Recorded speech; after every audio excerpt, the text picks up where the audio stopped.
Hi there!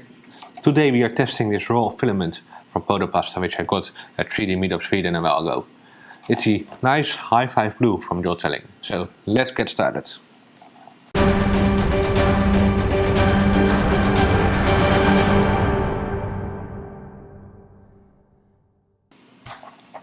A while ago I asked at Twitter for which models I should print, and the result to us: you should print a 3DPhil from Dave from the Hackers. You should print a Tardis, of course we are going to do that, and you should print a Joelbot. So let's have a look at the print.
So here are the models, printed well.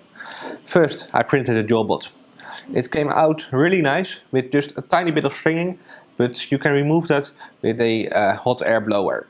This is really easy, just put it on there and it will be gone within seconds. Be very careful not to put it on too warm, so just a very gentle temperature. The details are really great and you can really nicely see the flakes, the metallic flakes in the filament. Second, we have 3DPhil. This was suggested by Dave from the Hackers. And as you can see, it came out great as well. You can see all this nice detailing, and yeah, this is just a great model. Lastly, we have the Tardis.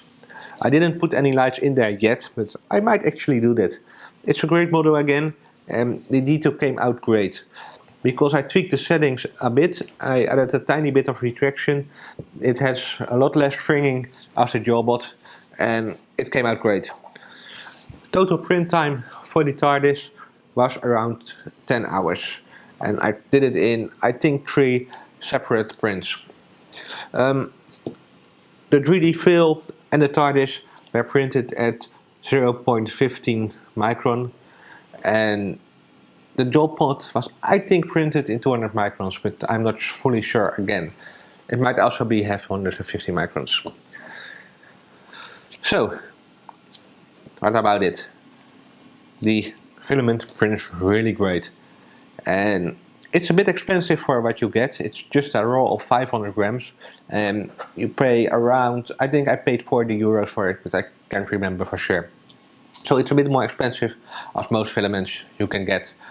Of course, it's made in the United States, so there's a lot of costs to get it here, so I can understand. It's a great filament for some specific use cases and not for everyday usage, I think. Especially not here in the Netherlands. It prints great. You need to print it a bit warmer as normal PLA. I printed it at 220 degrees, and they actually suggest to print between 200 and 250 degrees Celsius. I used a heated bed for 60 degrees, which works out perfect. With a bit of menu, it came out great, and it was really easy to remove from the build plate. So, that's it for today. Thanks for watching, and see you next time.